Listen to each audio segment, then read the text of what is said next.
Get that noise out of here, Arjun. We've got deadlines, not dogs to babysit. The sharp command came from Rajesh, the weary foreman of a construction site tucked against the edge of a once green field now scarred with scaffolding and half-poured cement. His voice cracked like the clanging metal rods around them, but his words could not silence the sound that had been cutting through the air since dawn.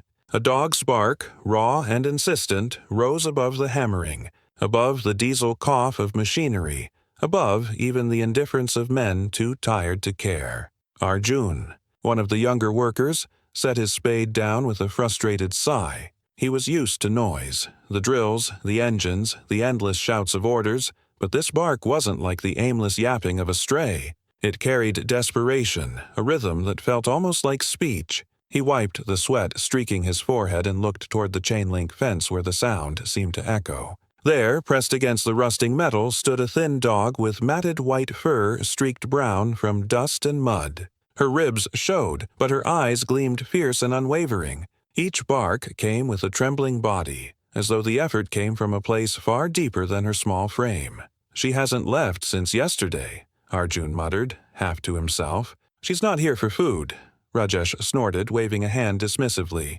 "Dogs don't think like people. You'll waste the day chasing ghosts." But even as he turned back toward the scaffolding, other workers had begun to glance at the fence. One of them, Mala, a woman who mixed mortar at the site, frowned.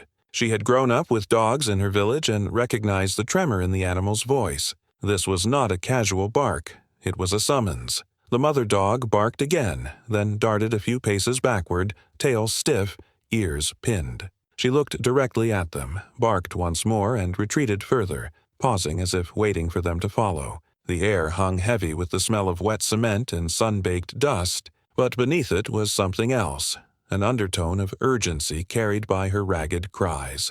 "Something's wrong," Mala said firmly, dropping her bucket. "She's asking us." Rajesh scoffed but didn't stop her. Curiosity had already infected the group, a relief from the monotony of shovels and drills. Arjun was the first to slip through the bent wire of the fence. The mother dog barked louder, her eyes locking on him before she spun and bolted toward the field's far edge. He hesitated, but Mala followed, and soon 2 others trailed after, their boots crunching over gravel and broken tiles. The further they went, the harsher the terrain became. The field sloped into an abandoned stretch where weeds grew taller than a man's waist. Broken bricks lay scattered from a demolished warehouse. The dog's white form moved like a flicker through the brush, her bark guiding them whenever she disappeared behind debris. The sun beat down, turning sweat to salt on their lips. But the workers pressed on, drawn by a mix of unease and something harder to name. They finally reached the base of an old drainage culvert, its mouth half hidden under collapsed rubble and thorny vines. The smell hit them first, damp earth, sour metal, and something faintly sweet yet unsettling, like rot disguised in shadows. The mother dog stood at the entrance, paws scraping the concrete lip, barking in frantic bursts. She turned her head, eyes pleading, then vanished into the dark hole. "No way," one worker whispered. "It's a tunnel. Who knows what's inside?" But Arjun dropped to his knees, peering into the black. The air inside was cool and damp, carrying faint echoes not of barks but of softer, weaker cries. He froze. It wasn't the mother's voice anymore. It was smaller, fragile, a whimper that clawed at the edges of his chest. "Puppies?" Mala breathed. Her voice broke as though the word itself carried both hope and dread. The dog reappeared, paws muddy, muzzle damp, her body trembling from exhaustion. She barked again, not out of demand but desperation, then nudged the dark with her head. She wanted them to enter, to see, to help.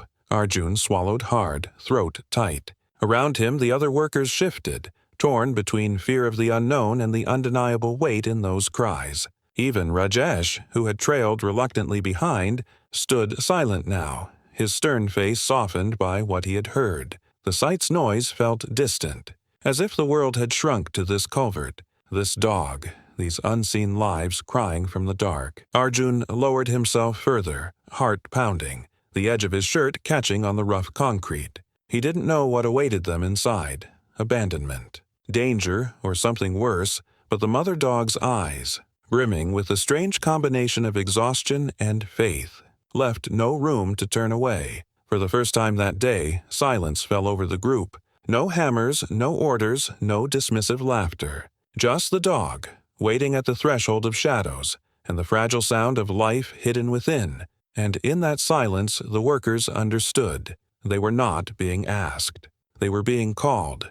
Arjun's palms scraped against the rough concrete as he crawled into the culvert, the damp air immediately clinging to his skin. The narrow tunnel forced him to hunch low, and each shift of his body sent small pebbles skittering into the darkness.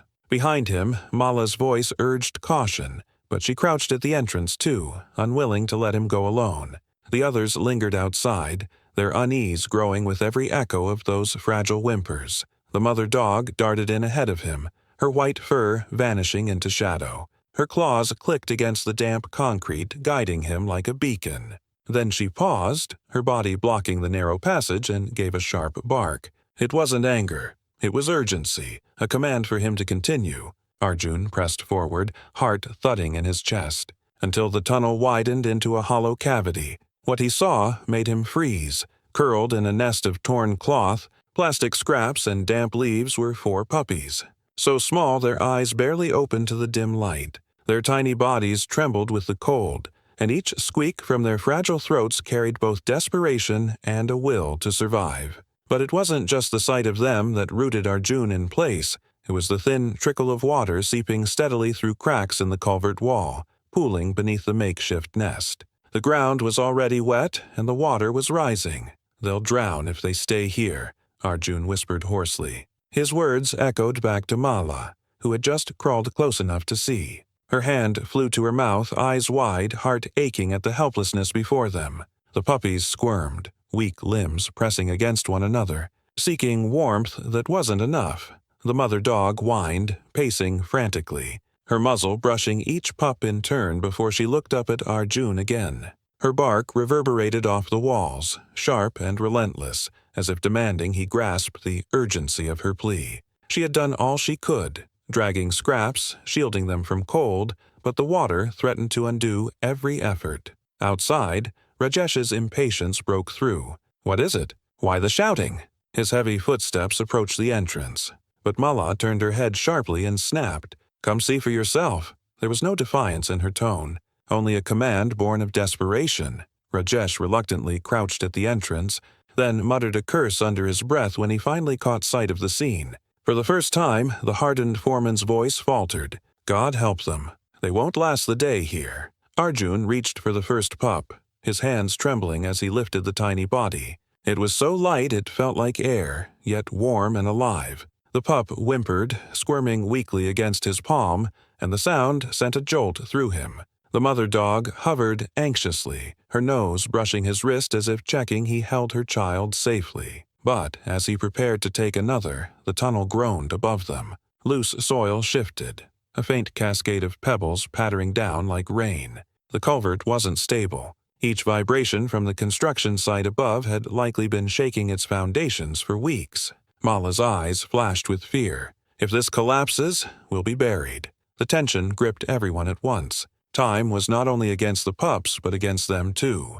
Outside, the workers murmured nervously, debating whether to risk more lives for a handful of strays. Yet the sound of the puppies' cries silenced arguments before they could begin. The decision was made not by words, but by instinct. The raw, unshakable knowledge that to walk away now would mean choosing death for creatures who had no chance otherwise. Rajesh, who had once dismissed the mother's barks as nuisance, was the first to act. "Get them out, one by one," he ordered, his voice sharper now but edged with something new, resolve. He crouched lower, holding out his arms. "Hand them to me." Arjun passed the first pup, then the second, each transfer delicate, the workers forming a silent chain from the darkness into daylight. Mala gathered the third into her scarf, wrapping the trembling body as if it were her own child. The final pup, smaller and weaker than the rest, barely moved when Arjun reached for it. His breath caught, panic clawing his throat, but then a faint whimper slipped from its lips, fragile yet alive. Relief surged through him as he pressed the frail bundle to his chest. When they emerged into the sunlight, the workers gathered in a loose circle around the rescued litter. Dust and sweat streaked their faces, but their eyes were fixed only on the small forms huddled together. The mother dog darted among them, licking each pup frantically, her tail quivering in frantic bursts. Her body sagged with exhaustion, but her spirit seemed to blaze brighter now that her children were safe, and yet the moment of relief didn't last. A thunderous crash boomed from behind them, shaking the earth beneath their feet. The culvert mouth collapsed inward, the tunnel choking itself with rubble and dust. Had they hesitated even a minute longer, the pups, and those who entered, would have been buried alive. Silence fell again, heavier than before. The workers looked at one another, realization dawning in each pair of eyes. What they had dismissed as meaningless barking had been a cry for salvation, one that came within moments of vanishing forever. Mala knelt in the dirt, her scarf still wrapped around the weakest pup. Its tiny chest rose and fell unevenly, its survival uncertain. The others nuzzled blindly against their mother, whimpers softening into sighs. Arjun crouched beside her, his hands still trembling from the weight of what they had nearly lost. For Rajesh, it was a humbling silence. He had mocked, delayed, and resisted, yet now stood shaken, staring at the pile of rubble that could have been their grave. He wiped his forehead with a dusty sleeve, his voice quiet, almost reverent. That dog saved them. And us. The mother lifted her head, eyes reflecting the glint of sunlight. She didn't bark now. She didn't need to.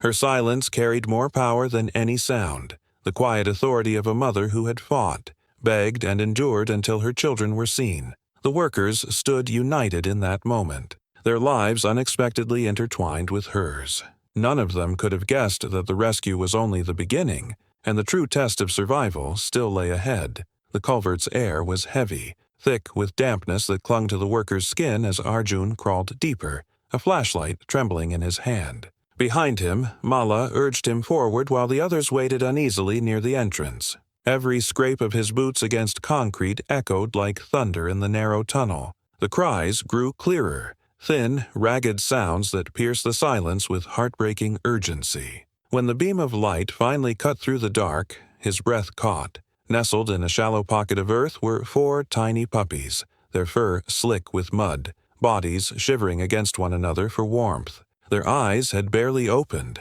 and yet their mouths gasped in fragile whimpers as if calling out to the world that had abandoned them here. Arjun extended his hand, but the mother dog pressed past him, curling her body around them, her ribs heaving with protective fury. She licked each pup frantically as though trying to prove she could still shield them from a fate she no longer had the strength to resist.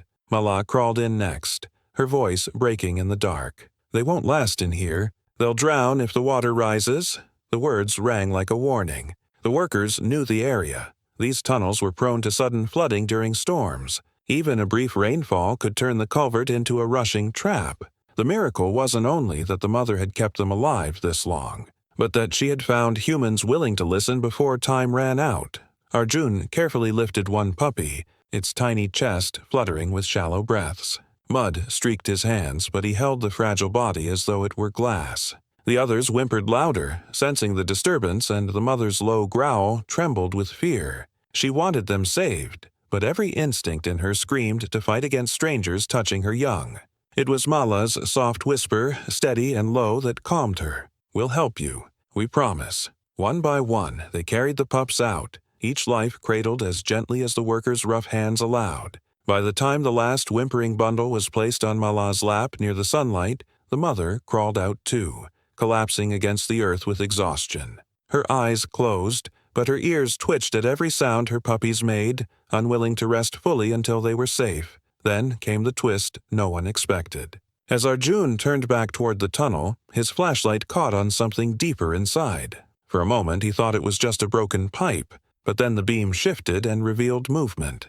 A 5th pup, smaller, weaker, trapped beneath a slab of fallen brick. Its faint cries were muffled, its tiny body pinned and slick with cold water. Panic surged through him. "There's one more," he shouted. The workers scrambled. The slab was heavy, its edges sharp, and the tunnel too narrow for all of them to fit inside at once. Arjun braced his shoulders and tried lifting, but the weight pressed back like an anchor. Mala slid beside him, her hands raw as they pressed against the edge. The concrete scraped their arms, but together they managed to shift it just enough for the pup to wriggle free. When Arjun pulled the tiny body into his chest, silence fell. The pup wasn't moving. Its head lolled, its chest frighteningly still. For a second that stretched too long, the workers feared they had been too late. Then, faintly, a cough rattled in the small throat, followed by the weakest of cries. Relief crashed over them like a wave. Outside, the mother lifted her head, ears pricking at the sound. Her eyes found the bundle in Arjun's arms, and with the last reserves of strength she crawled forward, pressing her muzzle against the pup's damp fur. The workers didn't cheer. They simply stood in quiet awe, knowing they had been part of something fragile and profound. Life balanced on the edge of loss, pulled back only because one dog had refused to give up her voice. The culvert had grown colder the deeper they went, its narrow walls dripping with moisture that stained their clothes and filled the air with a heavy mineral tang. Arjun led with a flashlight, the thin beam trembling in his grip as it carved a path through the darkness. Behind him, Mala steadied her breathing, trying to quiet the sound of her heart pounding. The mother dog trotted ahead with surprising determination, her paws scraping softly against the slick surface, her tail rigid with urgency. For a few tense minutes all they heard were the echoes of their own movements. Then came the sound that stopped them, a thin chorus of whimpers, muffled but rising, bouncing off the tunnel walls. Arjun tightened his grip on the flashlight and pushed forward. The beam fell on a shadowed cavity where rubble had partially collapsed, forming a crude shelter. There, nestled between jagged concrete and piles of dirt, lay a cluster of tiny bodies. 5 puppies, no more than a few weeks old, blinked weakly against the sudden light. Their coats were damp, their small frames shivering, their cries thin but insistent. The mother dog rushed forward, licking their faces, pressing her body against them to shield them from the chill. Mala's hand flew to her mouth as her eyes brimmed with tears. In that moment, the image was both heartbreaking and miraculous, the hidden family that had survived in silence beneath the ruins. But as Arjun stepped closer, his light swept across something else. On the far side of the chamber, tucked against the wall, lay another form. Smaller than the rest, motionless. The air thickened. He crouched and brought the beam closer. A 6th puppy, its chest barely moving, eyes half closed, struggling for breath. Its tiny paw twitched once before falling limp. Mala dropped to her knees, her hands hovering but not daring to touch. "We're too late," she whispered. But the mother dog disagreed. She nosed the frail pup gently, whining, licking its head, nudging it toward the warmth of her body. Every movement was deliberate, refusing to accept what her body surely sensed. Rajesh, who had finally caught up, stood frozen at the entrance. The man who had dismissed the barking as nuisance now found his throat tight, his usual commands replaced by silence. He had seen many things in his years on the site: accidents, collapses, even funerals, but nothing like this simple display of faith. Arjun's hands shook as he removed his jacket and laid it on the ground, motioning for Mala to help. Together, they lifted the frail pup and wrapped it carefully, the flashlight beam flickering as if in sync with the fragile rhythm of its breaths. The twist was undeniable. What began as irritation at a stray dog had led them to this fragile line between life and death. "Outside," Arjun said firmly. His voice no longer wavered. "We need to get them out." The mother dog barked once, sharp and clear as if agreeing. She gathered the stronger puppies close, her body trembling but resolute. One by one, the workers carried the pups toward the faint outline of daylight at the tunnel's mouth, every step heavy with urgency. The silence of the site had been replaced by a different tension now, not the monotony of labor, but the desperate hope that they weren't too late to rewrite the ending hidden in the shadows. And as the light grew brighter at the culvert's exit, every worker knew this was no longer about concrete or deadlines. It was about the fragile, beating hearts they carried in their arms, and the miracle they had almost ignored. The sunlight outside struck them like a flood after the damp silence of the tunnel. The workers emerged one by one, each cradling a fragile bundle wrapped in jackets, scarves, or bare hands pressed carefully to trembling fur. The mother dog followed close, nudging at their legs, eyes darting from pup to pup as if counting each one. When Arjun stepped out with the weakest of them wrapped against his chest, her gaze lingered, ears twitching, her body tense with a mix of hope and fear. They laid the puppies on a patch of grass near the fence, their tiny cries muffled but steady. Mala rubbed one with her palms to keep its body warm, her eyes fixed on the frail pup in Arjun's arms. Its breaths were shallow, its chest rising unevenly, each movement like a fragile thread tethering it to the world. The mother dog pressed close, licking its muzzle, refusing to accept the silence creeping between each breath. For a long moment, the group held still. Workers who just hours ago had been strangers in indifference now united in quiet urgency. Rajesh, standing apart, removed his helmet and knelt for the first time in years, not out of duty, but reverence. His hands, scarred from decades of labor, reached forward to help cover the pup with a cloth. His gruff voice, usually sharp with commands, softened to a whisper. "Don't let go, little one." The puppy twitched, a sound caught in its throat, a weak cry straining to be heard. Mala gasped, pressing her hands harder to its tiny ribs, coaxing warmth back into its frail body. The mother dog's tail flicked once, hesitant, before she lowered her head against the pup's side. Together, woman and dog, they created a cocoon of heat and breath, and slowly, impossibly, the fragile chest lifted again, stronger this time. A collective exhale rippled through the workers. Relief came not in cheers but in the silence of tears they did not wipe away. The sight around them, the half-built walls, the iron rods, the dust, faded into the background. What mattered was this moment, fragile yet profound, where survival had won against indifference. The mother dog settled among her puppies, curling her thin body around them despite her exhaustion. She did not look triumphant. She looked complete. For her, this was not a miracle in words. It was instinct, love made flesh. And for the workers, it was a revelation that life could demand attention even from the busiest of hands, even in the harshest of places. Later that day, as shadows stretched across the field, the group made a small shelter out of spare boards and tarpaulin near the site. It was crude, but it offered safety and shade. The mother dog moved inside without hesitation, guiding her pups into the dark warmth with gentle nudges. She lay at the entrance, her tired eyes watching the workers as if memorizing their faces. Rajesh lingered the longest. He stood with his helmet tucked under his arm, his expression unreadable. When he finally spoke, his voice carried the weight of something unspoken. "We came here to build walls," he said quietly, "but today we learned how to open one." Then he turned away, leaving behind the shelter and the dog who had taught them more than any foreman's orders ever could. As dusk fell, the sound of the site returned, the clatter of tools, the groan of machinery, but something in the air had changed. The workers moved with lighter steps, their thoughts carrying the image of the mother who refused to give up, the cries that pulled them into the dark, and the fragile heartbeat that rose again beneath their hands. And in that small patch of earth by the fence, under the watchful eyes of a dog who had barked until someone listened, lay the quiet proof that even in forgotten places, life can insist on being seen.